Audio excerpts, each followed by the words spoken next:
Mesdames, Messieurs, bonjour. Tout un plaisir de vous savoir nombreux au poste pour ce nouveau rendez-vous de l'actualité de votre émission Débat Angle de Vue. Le 13 octobre dernier, le temps semble s'être arrêté net au pays des hommes intègres. Le Burkina Faso avait son regard tourné vers le juge militaire en charge de l'affaire assassinat Thomas Sankara. Le peuple devait en savoir un peu plus sur les circonstances dans lesquelles Thomas Sankara et 12 de ses compagnons ont été exécutés au cœur du Conseil de l'Entente. C'était le 15 octobre 1987. Des résultats de l'autopsie et de l'expertise balistique des restes présumés des 13 hommes exhumés en mai dernier, on retient qu'ils ont tous été tués par balle. Le corps présumé être celui de Sankara porterait, lui, les traces d'une dizaine d'impacts à la poitrine, aux bras et aux jambes. Déjà, 8 personnes sont inculpées, dont 4 d'entre elles actuellement incarcérées, tous essentiellement des militaires, dont certains reconnus acteurs actifs du tout manqué du 16 septembre. Dernier ou toute première inculpation dans l'affaire assassinat Thomas Sankara au Burkina Faso, déjà le compte à rebours pour la manifestation de la vérité. Ce sera le plat de résistance de ce numéro de votre émission Angle de Vue. Nous ferons ensuite un détour au pays de Sékou Touré. Le lendemain de la présidentielle du 11 octobre se révèle tout à l'antipode du calme au plein pied du jour du vote.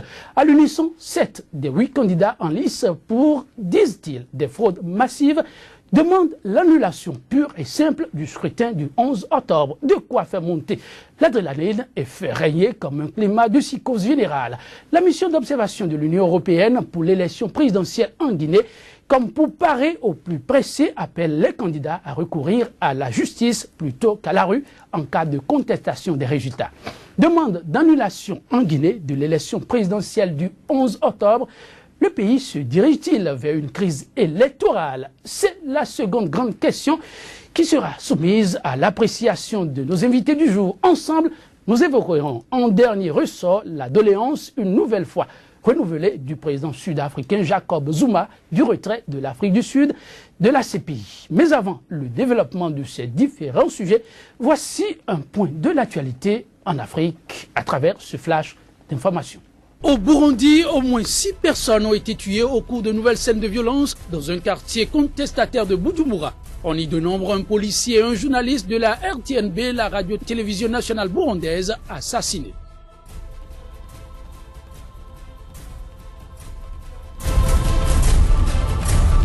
En Guinée, certains quartiers de la capitale Conakry ont vibré hier au rythme de mouvements de paralysie déclenchés par des jeunes gens. Des barricades érigées empêchant toute circulation ont pu être dégagées sans heurts majeurs grâce à l'intervention de la police.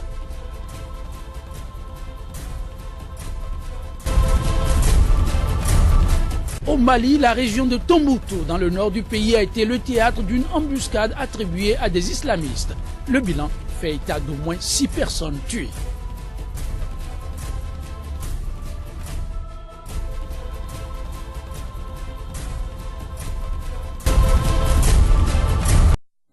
Après 28 ans de lutte acharnée pour que justice soit faite dans l'assassinat de Thomas Sankara, les rapports d'autopsie et d'expertise balistique des restes de l'illustre disparu ont pour la toute première fois parlé. On sait désormais, sous réserve des résultats du rapport portant test ADN, que le corps de Thomas Sankara a été criblé de balles, au moins une dizaine, et que les armes utilisées pour son assassinat sont de type militaire. Et déjà, une série d'inculpations, presque la dizaine. Première inculpation dans l'affaire assassinat Thomas Sankara au Burkina Faso. Déjà le compte à rebours pour la manifestation de la vérité. L'analyse de nos invités, ce sera juste après ce générique.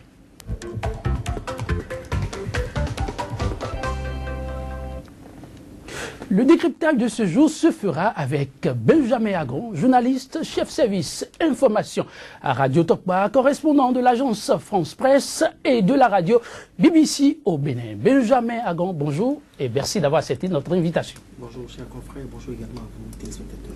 Juste en face de lui, Titus Folly, journaliste, éditorialiste, directeur de publication de l'Aurore, quotidien béninois d'information. Titus Folly, bonjour et merci pour la disponibilité. Eh bien, Benjamin Agon, pour la toute première fois, depuis 28 ans, les présumés restes de Thomas Sankara ont parlé. Oui, de toute façon, on s'attendait déjà un peu à ça. Après tout ce qu'on a vécu du côté du Burkina Faso, on s'attend un peu à ce que la vérité puisse vraiment s'éclater. Mais le vrai débat, c'est que, objectivement, aujourd'hui, il y a des choses qui nous dépassent. Il y a des données qui nous dépassent à des moments donnés. Et on se dit, c'est peut-être, c'est Dieu qui a voulu que ça se passe comme ça. Et les spiritualistes, on vous dit que nous sommes à l'ère du Verseau et tout ce qui est caché, tout ça va sortir. C'est ce qu'on est en train de voir actuellement du côté de Burkina Faso. On ira plus loin, certainement. Vous allez en entendre, forcément. Parce que vous savez, après 28 ans de pouvoir, on laisse toujours des casseroles. Après 28 ans de pouvoir, on laisse toujours des casseroles. Titus Folly, le Burkina Faso serait-il sur le point de solder ses comptes avec l'histoire? Bien sûr, c'est heureux que la science ait pris le pas sur les témoignages et contre-témoignages. Vous savez, le seul rescapé de cet assassinat le 15 octobre 1987, Alouna Traoré, qui a fait, afin de faire le mort, et qui a vu tout ce qui s'est passé, avait témoigné. Tout à fait. Et Tiendéré a eu la riposte dans un réquisitoire virulent. Tiendéré dit non, c'est Sankara qui a tiré d'abord et les autres ont riposté. Alors que Alouna Traoré disait que Sankara a d'abord fait les mains en l'air comme dans un western pour aller affronter la mort. Et depuis 28 ans, c'est témoignage contre témoignage. Et pour départager les deux, il fallait aller à l'esprit cartésien, l'esprit rationnel. Et la science s'y est mêlée. Et aujourd'hui, c'est heureux que nous soyons arrivés à cette étape où la manifestation de la vérité a commencé. Ce n'est que le début du commencement.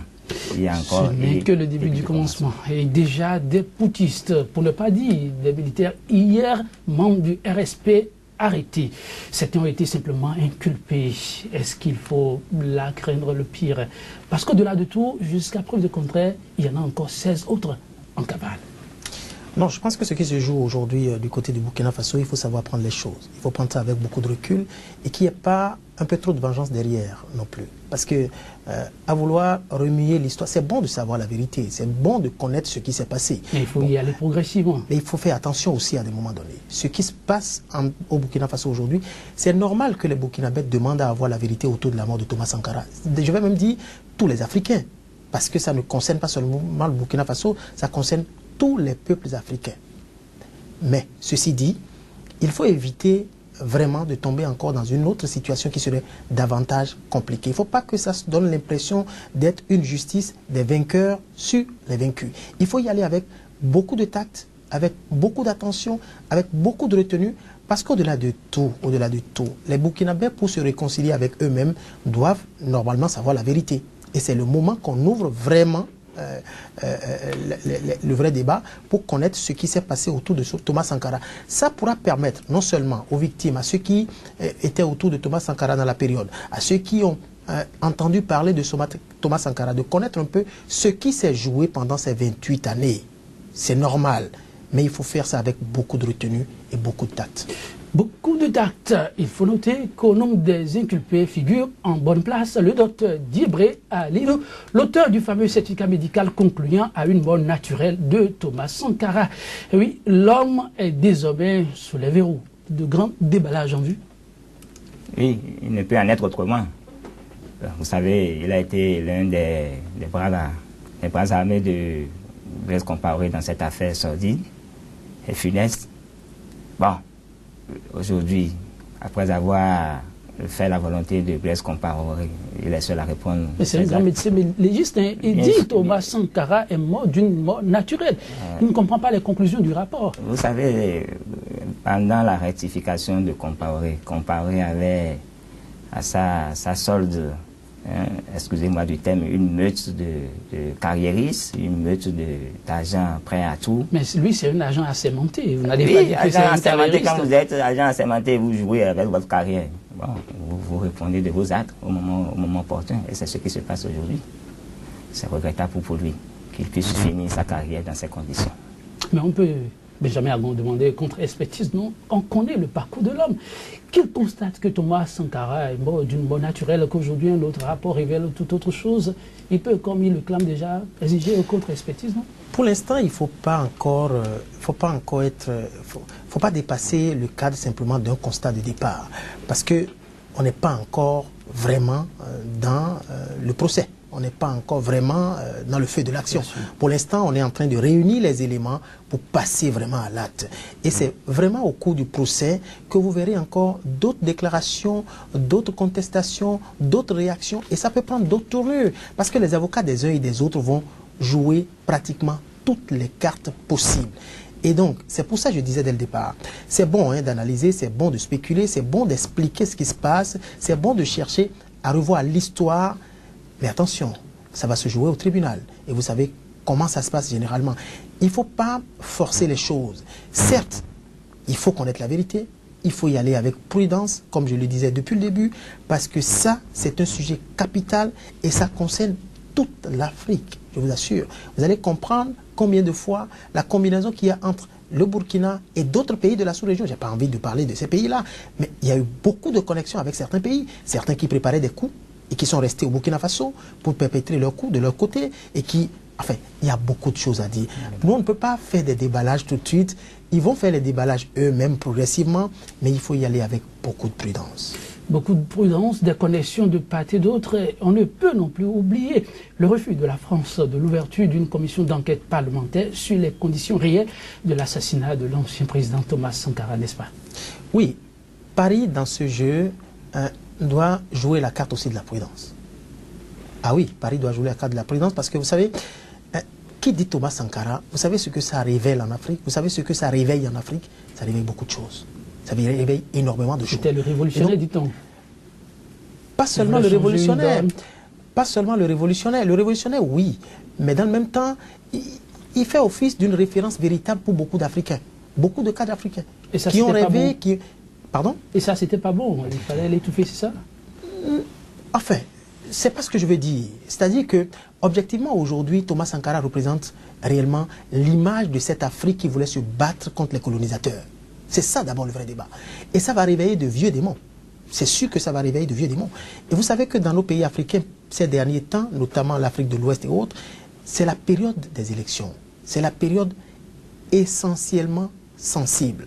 Mieux, n'oubliez pas réellement Boko Haram, n'oubliez pas toutes les forces qui sont réellement en effervescence et qui sont là et qui attendent des occasions. Et donc il y a tout ça qu'il faut mettre en jeu. Et Paris ne va pas jouer à ça. Paris va... Attendez, vous allez voir ce qui va se passer très, très prochainement. C'est pour ça que je disais, attendons de voir le procès, attendons d'aller au procès. Mais il faut prendre les choses avec beaucoup de prudence parce que ce qui s'est joué là, c'est important pour la famille que la famille sache, connaisse la vérité. C'est normal. Et il faut travailler à ça. C'est important que l'Afrique entière connaisse la vérité. Il faut travailler à ça. Mais prudence. Une fois encore prudence. Mais Titus Folly, vous voyez aussi de l'étincelle dans l'air. C'est vrai, comme l'a dit Benjamin Agon tout à l'heure, on a constaté des prémices qui autorisent à savoir raison garder. Très récemment, on a vu la gendarmerie du Burkina Faso frapper sans jouer aux oiseaux de mauvais augure. Dans un dossier comme celui-là, ne faudrait-il pas mettre les gants?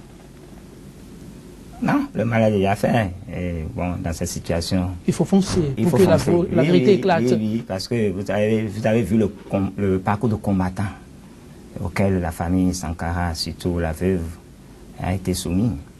Hein, de fil en aiguille, on lui a fait voir de toutes les couleurs.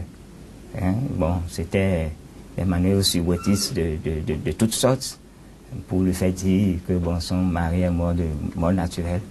Et aujourd'hui, après la promesse du président de la transition, M. Kafando, son excellence Kafando, on ne peut plus retarder l'échéance. Il faut avancer. Il faut avancer. Contrairement à Benjamin qui dit qu'il faut aller avec prudence. Aujourd'hui, le peuple burkinabé a soif de cette vérité. Le peuple burkinabé veut comprendre, surtout les jeunes. Sankara même disait le 8 octobre, une semaine avant sa mort, quand il a distribué ce fameux tract à Ouaga, pour dire après moi, les révolutionnaires resteront. Beaucoup n'ont pas compris. Est-ce que le climat actuel autorise à y aller? Oui, maintenant que l'escadron de la mort, excusez-moi du terme, a été en quelque sorte dissous, et que bon, le respect bon, ne représente plus rien, et que sa capacité de nuisance est réduite à néant. C'est maintenant qu'il faut jouer, avant que le prochain exécutif ne prenne les rênes de l'État. Il faut continuer sur cette lancée et ne pas arrêter la machine en si bon chemin. Il est à souligner que ce rapport, on aurait pu le connaître un peu plus tôt, avant le 11 octobre. Donc c'est le putsch qui est intervenu. Mais est-ce qu'on ne risque pas d'avoir un bis repetita? Non, j'ai l'impression même que le coup du 16-17 était pour, en quelque sorte, empêcher cet impératif de calendrier. Parce que normalement, le 17 ou le 18, on devait révéler la contre-expertise. Mais jamais Argon respire à fond. Il dit qu'il faut savoir raison garder. De toutes les façons, la justice va faire son travail. C'est pas un chef d'État qui remplace la justice. Non, pas du tout. Donc la justice doit faire son travail. Et que Kafando souhaite aller à fond ou ne pas aller à fond, sa voix ne compte plus en réalité. À partir du moment où la justice se saisit d'une affaire, c'est qu'il reste à l'écart. Bon, de toute façon, l'un dans l'autre, qu'on aille à fond ou qu'on n'aille pas à fond, pour moi, le plus important, c'est que la famille sache la vérité, que la femme de Thomas Sankara puisse être rétablie et que les uns et les autres comprennent un peu ce qui s'est joué ce jour-là. Ça, pour moi, le plus important, c'est ça. Le reste, le Burkina doit exister. Que la transition se concentre aussi sur le Burkina. Comment faire pour laisser vraiment à la génération future un régime puissant, un régime démocratique, mais capable de régler les problèmes du Burkina Faso. Les problèmes du Burkina Faso ne s'arrêtent pas à Thomas Sankara. Non, pas du tout. Il y a beaucoup d'autres choses à régler. Et donc, à partir du moment où la justice prend le dossier en main, laissons la justice faire son travail. Que le président Kafando, maintenant, s'occupe réellement de la transition et prépare une relève et prépare réellement les élections pour qu'on obtienne une transition pacifique du côté du Burkina Faso. Moi, je trouve que, effectivement, comme le dit mon confrère, c'est normal qu'on aille au fond, c'est normal qu'on aille au bout, mais évitons aussi la précipitation. Et dans cet élan, l'annonce des résultats des rapports d'enquête sur l'assassinat de Thomas Sankara est intervenue presque au même moment que celle de la publication de la nouvelle date retenue pour la présidentielle. Titus Folli, le 29 novembre, les Burkinabés seront enfin aux urnes. On peut y croire? Oui, on peut y croire. Maintenant, le terrain est déblayé. Vous êtes très optimiste, là. Oui, les pécadilles et toutes les manœuvres qui pouvaient empêcher à l'aboutissement du processus de transition sont de plus en plus dégagées. Il va falloir maintenant que la transition, surtout le duo qui conduit cette transition-là, aille au bout en tenant compte d'un certain nombre de paramètres qui, en Afrique, engluent les processus électoraux. Et quels sont ces paramètres? Vous connaissez les unités mobiles d'électeurs qu'on cache dans les machines là. Pour faire gonfler les chiffres et puis pour adouber un candidat proche ou pas proche, un candidat qu'on veut éliminer, vous savez de quoi je parle. Il va falloir que les institutions en charge de conduire ce processus électoral jouent à la transparence pour éviter un certain nombre de scénarios un peu... La récente enquête d'Afrobaromètre donnait 88% d'opinion favorable à Kafando et puis 79% au CNT et 82% pour Zida. Vous pensez, comme Afrobaromètre, qui sont sur la meilleure des lancées qui soit, et qu'il faut les motiver, les galvaniser pour aller jusqu'au bout? Et ils sont sur la bonne voie. La preuve, s'ils n'étaient pas sur la bonne voie, vous avez vu cette chaîne de solidarité, ce capital sympathique très fort qu'on a enregistré lors des événements, lors des contingents survenus les 16 et les 17.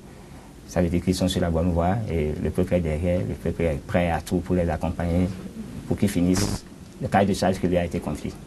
29 novembre prochain, les Burkinabés vont devoir se rendre aux urnes. C'est la nouvelle date retenue. Comment vous avez accueilli la nouvelle? Non, vous savez, de toutes les façons, on a parlé d'une transition. Il faut une période pour mettre de côté la transition. Et le peuple burkinabé a tout fait pour maintenir réellement la dynamique.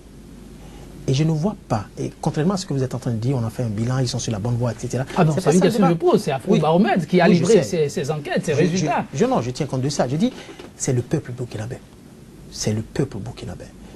Les uns et les autres se sont retrouvés sur le chemin et ils sont obligés de rester réellement dans cette dynamique-là. Ils n'ont même pas le choix. Parce que le peuple burkinabé, contrairement à beaucoup de nos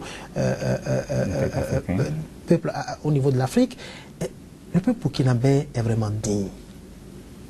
le peuple burkinabé a montré la voie aux acteurs politiques. Mais et c'est ce qu'il faut. Vous dites, contrairement à nombre de ces pays africains, mais beaucoup ne donnaient pas très cher la peau des Burkinabés tout au début. Ah non, vous n'allez pas dit ça. Ah non, tout au début de la non, vous n'allez pas dire ça. Ceux qui connaissent le Burkina et ceux qui connaissent l'Afrique vous le diront. Je suis parfaitement d'accord. Ah non, avec lui. pas du tout. Vraiment. Non, mais écoutez. C'était prévisible. Depuis le début, vous avez vu comment ça s'est passé. Blaise Compaoré qui devrait partir. Mais vous avez vu comment ça s'est passé. Ils savent là où ils doivent aller.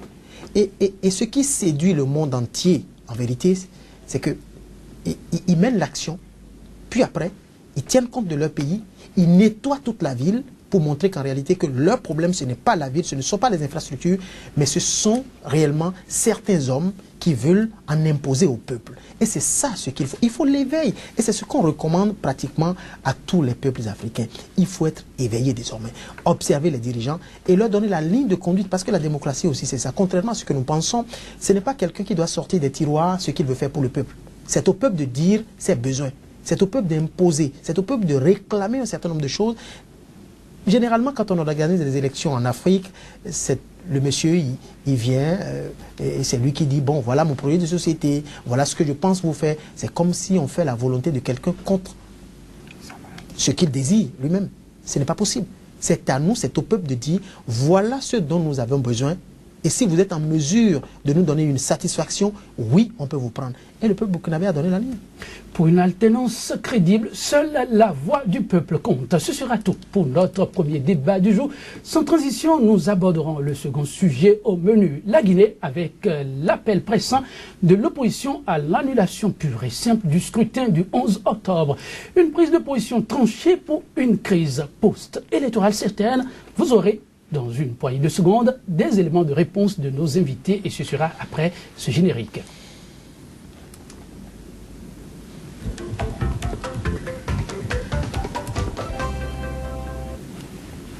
Le plateau n'a pas changé, cette émission se poursuit avec Benjamin Agon et Titus Foley. Titus Foley, la crispation semble désormais à son comble à Conakry. Avant même les résultats, l'opposition appelle à l'annulation du scrutin présidentiel. Oui, nous avons suivi avec intérêt cette conférence de presse collective des leaders de l'opposition qui ont fait un brûlot, qui pensent qu'il y a eu mascarade. Mais à analyser sous toutes les coutures ce qui s'est passé le dimanche dernier, on pourrait dégager 2 ou 3 leçons. La première, voilà une opposition qui est restée inorganisée et qui au dernier moment maintenant retrouve une certaine sérénité, alors que le mal a déjà fait. La deuxième leçon, aujourd'hui, dans le processus de transparence de nos scrutins en Afrique, est-ce qu'il faut se fier désormais aux observateurs qui, au-delà des institutions de recours habilitées à donner les résultats, valident déjà ces résultats? Et troisième leçon, face au président qu'on pense sortants mais qui ne sont jamais sortis, maintenant, que faut-il faire pour en quelque sorte légitimer leur combat? Parce qu'au niveau de la Guinée, on analyse aujourd'hui les paramètres, les pesanteurs sociologiques. Est-ce que la victoire annoncée, le chaos annoncé, peut être crédible, oui ou non? Oui, oui, quand on voit le bilan de Alpha Condé. Non, quand on tient compte des repères autonomés, des repères cartésiens qui coupent et recoupent les bases électoralistes et les bases ethniques. Mais vous savez, là-bas, c'est trois grandes ethnies, les Soso, les Malinké et les Peuls. En tout cas, il va falloir encore prendre son mal en patience pour connaître le verdict des urnes. Mais jamais, ce chiffre actuellement disponible, c'est le taux de participation, soit 15%. Et si du côté de la mouvance, on entrevoit déjà, comme l'a dit tout à l'heure, notre confrère un coup KO, l'opposition parle de tout sauf d'élections crédibles, équitables et transparentes. Il faut justifier. Quand vous dénoncez, il faut apporter des preuves. Et ce n'est pas dans la rue qu'on apporte les preuves. Ce n'est pas dans la rue. Non, je voudrais, pour faire sérieux, honnêtement, quand vous regardez la Guinée-Conakry, le pays souffre depuis des années. Et il faut que les acteurs politiques de la Guinée-Conakry comprennent une chose, il faut trouver une bonne porte de sortie. Parce que ce qui se joue aujourd'hui, c'est ce qui devrait se jouer il y a 5 ans. Exactement. Entre Cellou Dalein Diallo et Alpha Condé. On a juste reporté le combat entre les deux hommes. Et c'est ça qui se rejoue. Là où on en est, là ça se rejoue. Ça se rejoue et vous allez voir, dans la stratégie, on peut dire que ces 7 candidats sont peut-être en train de pêcher dans la forme. Et vous allez voir, avec le temps, il y aura une scission entre ces 7 candidats. Donc vous ne les voyez pas évoluer comme un seul homme. La scission va venir, ne vous en faites pas. À ce niveau-là, il n'y a même pas débat, la scission va venir. Mais en réalité, pour moi, le vrai problème, c'est que il faut que les acteurs politiques de la Guinée regardent le pays. Il faut que ces acteurs politiques... Vous avez rappelé tout à l'heure que les populations sont sorties massivement pour aller aux urnes. Il faut qu'ils regardent aussi le peuple guinéen. Parce que, à vouloir forcer, mais alors trop forcer, ça va être compliqué. Sauf surprise, le chaos sera certainement annoncé. Sauf surprise, parce que la CENI n'a pas encore donné les résultats. Mais quand on voit les tendances et quand on voit le comportement des uns et des autres, sauf surprise, c'est peut-être le chaos qui sera annoncé. Et si le chaos était annoncé, vous voyez, la Guinée à côté de la Côte d'Ivoire, ça va être vraiment un cocktail explosif. Vraiment explosif parce que la Côte d'Ivoire aussi va aux élections très prochainement. Et une tension en Guinée-Conakry et une autre en Côte d'Ivoire, ça va être catastrophique. Mais n'est-ce pas pour éviter cela, n'est-ce pas pour éviter cela que Cellou Dalein Diallo demande simplement qu'on annule les élections? Non mais écoutez, entre nous, pour demander l'annulation, il faut apporter des preuves et il faut qu'on apprécie encore d'abord ces preuves avant de pas. Non, pour l'instant, sortons de ce carcan d'abord. Parce que ce sont les acteurs politiques qui parlent. Nous n'allons pas. Ce qui est sûr, le peuple qui n'a pas pu exprimer son suffrage. Écoutez, il y en a qui avaient leur carte mais n'ont pas pu voter, qui ont passé toute une journée pour ça. Il y a des enveloppes qui ont disparu. Cellou Dalein Diallo, lors de sa conférence de presse, a exhibé plein de documents. Vous ne trouvez pas beaucoup d'importance à cela? Il y a une institution qui est normalement installée pour connaître de ça. Vous l'invitez à saisir l'institution? Mais c'est quand même la première des choses. C'est la meilleure démarche. Et je sais que ces acteurs politiques de l'opposition savent ça. Ils connaissent bien les rouages. Ce n'est pas ça le débat. Et c'est normal qu'ils se prononcent. Personne ne peut leur dénier ce droit-là. Ils ont le droit de se prononcer. Ils ont le droit d'exprimer ce qu'ils pensent d'une élection. Encore faudrait-il qu'ils trouvent les voies et moyens pour apporter les éléments d'appréciation. Et en son temps, ils vont veiller à ce que la structure, l'institution indiquée puisse donner réellement son avis par rapport aux preuves avancées. Mais le débat pour moi n'est même pas là. Le débat pour moi, c'est que les acteurs politiques guinéens puissent prendre en compte réellement la situation du pays. Vous avez entendu Condé dire aux premières heures de sa prise de pouvoir, il a dit clairement, j'ai hérité d'un pays, je n'ai pas hérité d'un État. Bon. La faute à qui? Acteur politique qu'il est? À tout le monde. Je vais dire à tout le monde. D'abord les acteurs politiques guinéens. Pourquoi faire cet aveu-là? Oui, mais écoutez, d'abord les acteurs politiques guinéens. Première chose. Et mieux, vous avez vu comment les militaires ont joué à la tête de la Guinée-Conakry comme ils veulent à un moment donné. Aujourd'hui, ça s'est calmé un tout petit peu. Bon, il a réussi, vaille que vaille, à redresser un peu la Guinée, à donner à la Guinée, je vais dire, une indépendance, une toute petite indépendance judiciaire. Il a réussi à donner à la Guinée une administration qui, vaille que vaille, commence à marcher progressivement. Il a réussi à donner aussi à la Guinée cette armée qui s'est rangée un peu et qui est restée vraiment dans les casernes, ne serait-ce que pour ces 5 dernières années. Donc vous demandez à Cellou Dalein Diallo et les siens de lui dresser le tapis rouge? Je ne demande rien. Je ne demande rien. Et je suis mal placé pour demander quoi que ce soit. Je ne demande rien. Je dis simplement que les acteurs politiques soient conséquents. Que les acteurs politiques regardent le peuple d'abord. Que les acteurs politiques regardent la Guinée. Chacun est libre de revendiquer. Chacun est libre de réclamer. Chacun est libre de demander. Écoutez, je ne suis pas en Guinée. Je ne sais pas ce qui s'est passé dans les urnes. Et s'il y a eu des situations et qu'ils sont capables de prouver, qu'ils sont capables d'avancer, c'est quand même normal. On ne peut pas leur dénier ce droit-là. Et donc, pour l'instant, je ne veux accuser personne et je ne veux pas non plus dire il faut dresser le tapis rouge ou le tapis... Non, le débat n'est pas là. Mais que les acteurs politiques guinéens puissent se regarder en face, puissent trouver la bonne formule. Parce que ce qui est généralement, ce qu'on observe en Afrique, c'est que bon, dès qu'il y a une telle situation, on se retrouve après et on dit bon, on nomme tel Premier ministre, parmi les opposants. Et puis on combat les brèches et puis on avance. Si ça doit être la même chose tout le temps, moi je trouve que c'est ce n'est pas la meilleure formule toujours. Et il faut changer de fusil d'épaule. Mais la Côte d'Ivoire ne restera pas à l'écart de ce qui se joue du côté de la Guinée-Conakry. La Côte d'Ivoire n'a même pas intérêt à regarder comme si rien ne se passait devant sa porte. Parce que ça se joue devant sa porte. Mais pour l'instant, Benjamin Agon, vous l'avez aussi constaté, Titus Folly, Cellou Dalein Diallo accuse plutôt la communauté internationale de parti pris. Qu'on ne peut pas dire qu'une CENI a été incapable et en même temps dire que la CENI a fait un travail exemplaire, qu'il y a de l'ambiguïté. Et rien que pour ça, qu'il ne se voit pas en droit de s'adresser à la justice de son pays, qui plus est, je le cite, serait inféodé. Non, je dis que c'est un réquisitoire de mauvaise loi de la part de M. Diallo. Vous savez, en matière de justice, c'est l'épreuve.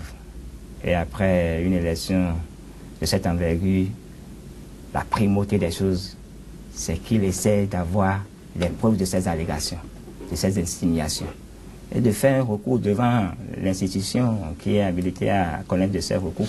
Ça, c'est le premier paramètre de l'analyse. Le second paramètre, bon, vous savez, depuis un certain moment en Afrique, les observateurs écument nos pays et sont là pour faire de l'observation, pour voir de la transparence. Mais il y a ce lexique, cette sémantique qui est éternelle, qui revient chaque fois. Les élections sont bien organisées, il n'y a pas quelques dysfonctionnements. Je ne voulais pas, sans payer le droit d'auteur, emprunter la trompette de Fabre. C'est Fabre qui disait, j'ai l'impression que les élections sont de plus en plus noyautées par des observateurs alimentaires. Qu'est-ce que vous voulez dire par là en le reprenant? Non. Fabre sait de quoi il parle. Et Cellou Diallo sait aussi de quoi il parle. Il parle que lui a été clair. Il dit que c'est du parti pris. Oui, selon les partisans. Je ne suis pas en train d'être le porte-voix, mais selon les partisans de Diallo. Mais déjà depuis l'aéroport Bessia, il paraît que bon, des gens ont été chambrés, les gens ont été accueillis et tout ça a été un dispositif bien huilé. On met les gens dans les conditions. Mais au-delà de tout, laissons les pécadilles. Allons à l'essentiel. Si Diallo pense qu'il y a eu tripatouillage, il y a eu mascarade, qu'il en apporte les preuves. C'est simple. Il va devant la cour et il produit son recours et la cour va La grande interrogation qui demeure, c'est de savoir la crise électorale, crise bien entendu post-électorale, est-ce qu'on peut l'éviter à l'état actuel où l'opposition pense que la communauté internationale a déjà son temps et cette communauté internationale, on ne le souhaite pas, mais si ça pète, elle devra jouer au médiateur. Fait quoi ça, chemine-t-on? Non, moi je pense qu'il ne faut même pas se poser la question de savoir est-ce qu'on peut l'éviter. On peut l'éviter, on doit l'éviter. Les acteurs politiques guinéens ont intérêt à éviter ça. Non, je vous le dis tout de suite. Parce que, avant d'aller à une élection, ça se prépare. Ça se prépare. Il faut prendre tous les éléments en compte avant d'aller à une élection. Personne ne vous oblige à aller à une élection. Il y a une préparation là, observée au niveau de l'opposition et aussi au niveau de la CENI. Moi, je parle aux acteurs politiques. Ça, vous préférez? Je préfère. Mais écoutez, vous allez parler à qui? La CENI fait... La CENI, est-ce que la CENI peut être installée si les acteurs politiques ne sont pas prêts pour aller à une élection? S'ils ne sont pas prêts, ils ne sont pas prêts. Et donc, c'est ce que nous devons demander à toute l'opposition africaine. Quand il y a une élection au pays, observez bien, préparez-vous bien, tenez compte de tous les paramètres avant d'aller à une élection. Parce que l'élection présidentielle, ça se joue avant. Une élection présidentielle, ça se joue avant. Et ils le savent mieux que nous-mêmes. Nous, journalistes, je veux dire. Parce que le problème qui se pose dans nos pays africains, et là je laisse la Guinée-Conakry, je peux parler même du Bénin, je peux parler de la Côte d'Ivoire, je peux parler du Sénégal, je peux parler du Togo, etc. Parce qu'à partir du moment où ils ne sont pas en fin de mandat et qu'ils participent encore à une élection contre vous, c'est qu'ils vont se tirer tout le drap vers eux-mêmes. Ce qui est normal. Si Cellou Diallo était chef d'État, ça va être certainement la même chose. Si c'était un autre acteur politique, ça va être... Avant d'aller à une élection, il faut se préparer. Et connaître les contours. On vous appelle à une compétition et vous n'avez pas les règles de la compétition. Comment vous allez y aller? Le débat se pose à ce niveau. Et tenez compte de ce qui se passe aujourd'hui en Guinée-Conakry pour parler aux autres oppositions en Afrique et dans tous les pays où les élections doivent se tenir en Afrique entre 2015 et 2016. Parce que c'est là où ça se joue. Et quand vous ne préparez pas une élection correctement, à la fin vous allez bavarder. Vous allez parler. Personne ne vous écoutera. Je ne dis pas que c'est ce qui se passe en Guinée-Conakry, c'est pas ce que je dis. Mais j'estime que quand vous n'êtes même pas capable de prendre les preuves que vous avez et d'aller devant une institution du pays, ça veut dire que votre propre pays pose problème. Ça veut dire que vous reniez vous-même votre propre pays. Ça pose un problème. Je ne dis pas que forcément l'institution qui est chargée de ça est une institution corrompue, etc. Non, c'est pas ce que je dis. Mais si l'opposant même dit je ne peux pas déposer mes plaintes à ce niveau, il les déposera où? C'est Paris qui doit venir sanctionner ça? Alors que vous avez dit vous êtes indépendant, alors que vous êtes battu pour la démocratie, alors que vous avez vous-même organisé les élections. Non mais, en Afrique, nos hommes politiques ont assez joué. Où il faut aller chercher un bailleur pour venir organiser les élections dans nos pays africains. C'est un drame. Non mais, réfléchissons autrement. Il faut attendre que le bailleur, celui qui est à l'étranger, celui qui cotise pour son peuple, pour travailler pour son peuple, etc., vous lui demandez, donnez-nous de l'argent pour organiser notre propre élection. Mais écoutez, il faut que les acteurs politiques africains se regardent dans la glace. Titus Folly, vous demandez simplement aussi à la classe politique, surtout à cette opposition, de boire le calice jusqu'à la lie. Ça serait difficile au regard de ce qu'on observe déjà sur le terrain. Donc, objectivement... À Conakry, vous savez, c'est le dialogue qui a déjà essaimé des cellules de jeunes militants prêts à tout. Vous les avez vus pendant les 5 ans dans la contestation du pouvoir de Alpha Condé. Et je crains qu'il y ait ce face-à-face un peu dangereux entre le pouvoir répressif des policiers qui ne vont pas se laisser compter et les jeunes militants qui sont déjà échevés sur tout le territoire. Mais le chaos, on peut l'éviter, non? On peut éviter le chaos si les deux acteurs se parlent. Et ils l'ont déjà fait en août dernier. Vous savez, on a invité le pays pour aller aux élections. Il y avait une mission internationale qui était passée, qui a concilié les différentes parties. Et la mission a rassuré l'opposition que le scrutin sera transparent. Et c'est sur ces gages que les opposants se sont engagés. Mais sans prendre un certain nombre de précautions. Et c'est ça qui se retourne contre eux aujourd'hui.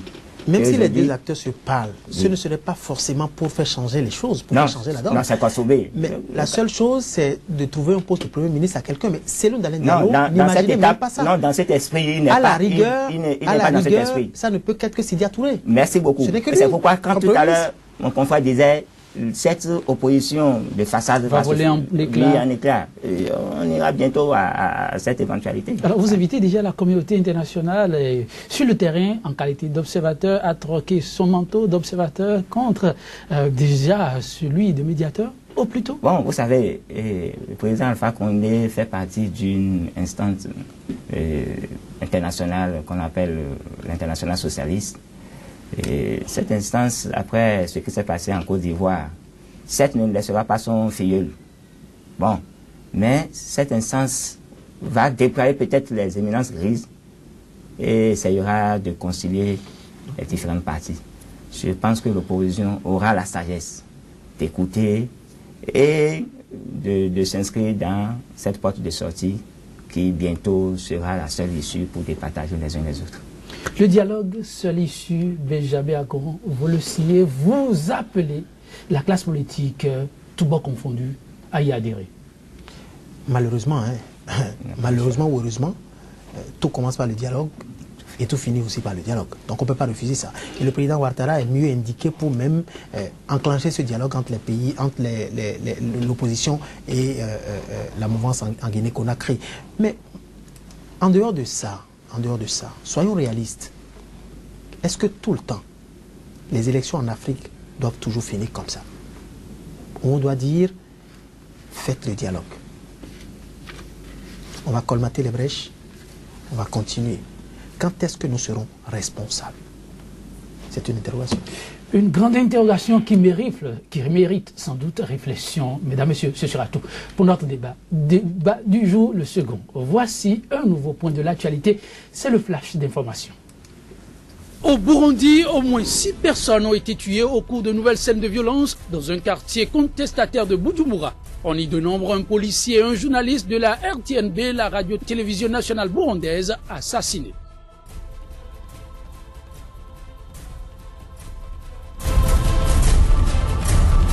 En Guinée, certains quartiers de la capitale Conakry ont vibré hier au rythme de mouvements de paralysie déclenchés par des jeunes gens. Des barricades érigées empêchant toute circulation ont pu être dégagées sans heurts majeurs grâce à l'intervention de la police.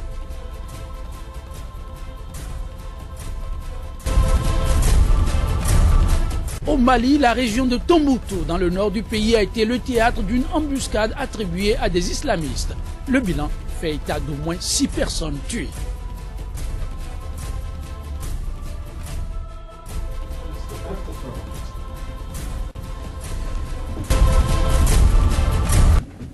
Enfin, notre escale en Afrique du Sud, à l'issue d'une récente assise de l'ANC, le Congrès national africain, parti au pouvoir, Jacob Zuma, a martelé, Pretoria doit se retirer de la CPI. Et pour cause, la Cour installée à La Haye, je cite, ne remplit plus convenablement son mandat. Quel crédit accorder à cette nouvelle récrimination après celle du président en exercice de l'UA restée jusque-là infructueuse? L'appréciation de nos invités, c'est après ceci.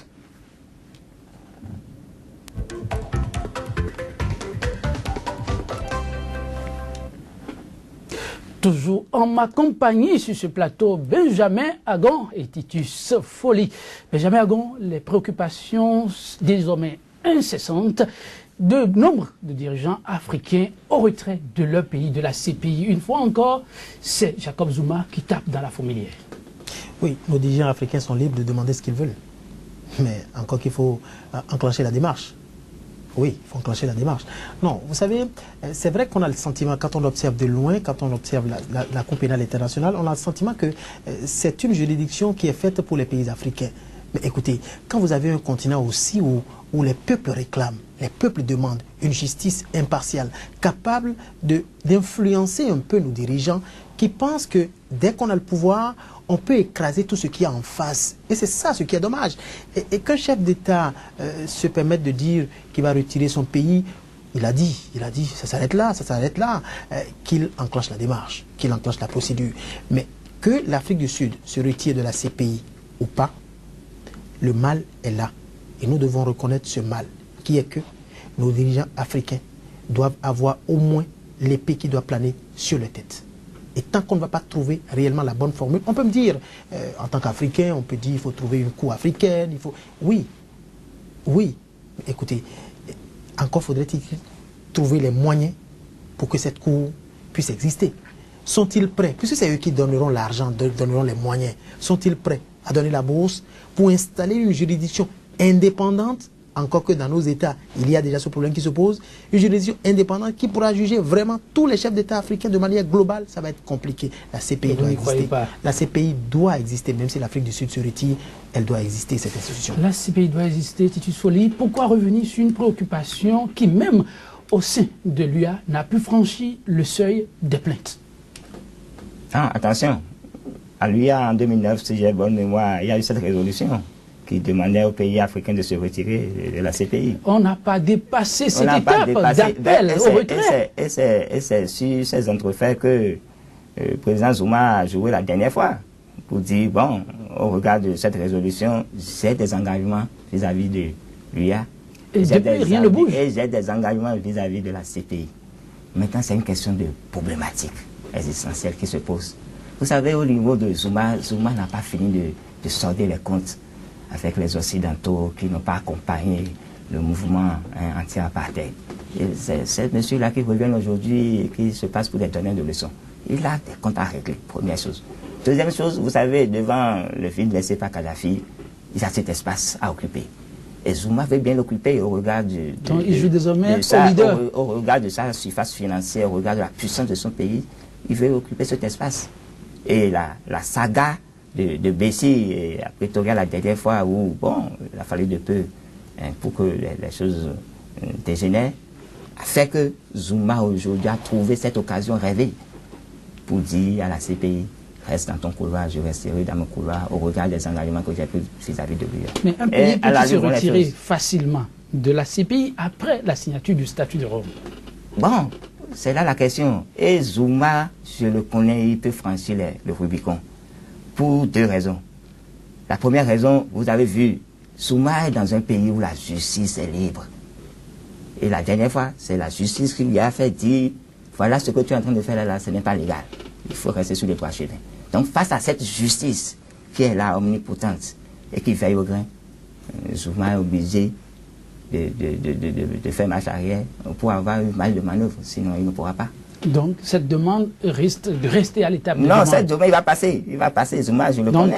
Dans peu de temps, on verra l'Afrique du Sud se retirer de la CPI. Vous avez vu le ministre à la présidence rébellé qui a dit la dernière fois, c'est une marche inexorable, on ne va pas reculer. Une marche inexorable, mais dites, Benjamin Agon, quelles pourraient en être les conséquences? On se retire si facilement après avoir signé le statut de Rome? Non, vous savez, l'Afrique du Sud, avant de prendre une telle décision, avant d'opter pour cette dynamique, en tout cas, le président sud-africain, avant d'opter pour une telle dynamique, a dû forcément analyser les contours. Et ce ne serait pas le seul pays africain qui serait vraiment hors de cette juridiction. Non. Et donc, l'un dans l'autre, c'est un choix. C'est un choix. Et personne ne peut aller contre un choix d'un individu ou d'un État ou d'un pays.